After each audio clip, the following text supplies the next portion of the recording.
upuan ng kapangyarihan, maraming pangarap ang naiwan, pangakong binitiwan sa bayan.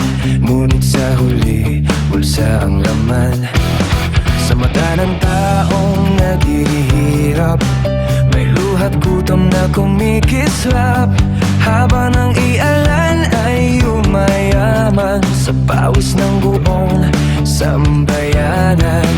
Hanggang kailan ba kami magtitiis? Hanggang kailan ang pangako matamis?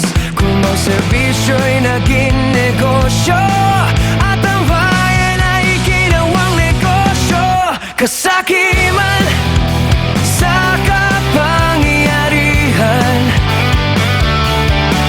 nilulunod ang ating bayan. Para sa sarili, bayan ay nakakalimutan, habang ang mahirap lalong nahihirapan.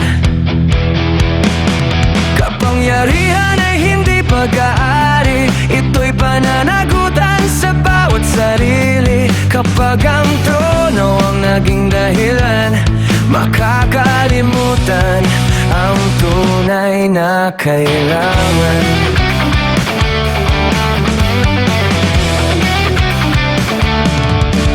May kamay na nakataas sa pangako, ngunit sa likod ay may ibang plano. Boses ng bayan ay kanilang ginagamit kapag halalan sa kalamang lumalapit. Ngunit hindi habang buhay ang lahat, ang katotohanan ay darating sa lahat. Ang kasinungalingan kahit kaano katibay, sa oras ng hustisya babagsak ding tunay. Hindi pera ang sukatan ng dangal, hindi posisyon ang tunay na marangal. Ang tunay na lider ay may pusong tapat sa bayan niya't sisilbi, hindi sa sariling hangat. Kasakiman sa kapangyarihan, panahon ng wakasan ang kasinungalingan. Ang bayan ay hindi dapat paglaruan,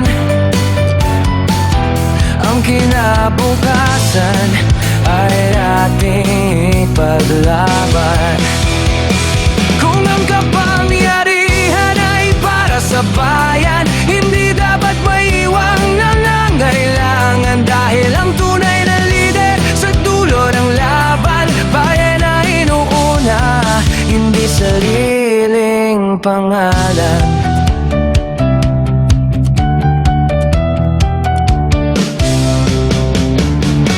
Kapangyarihan ay lilipas din, posisyon ay mawawala rin, ngunit ang ginawa mo sa bayan habang buhay na maaalala ng sambayanan.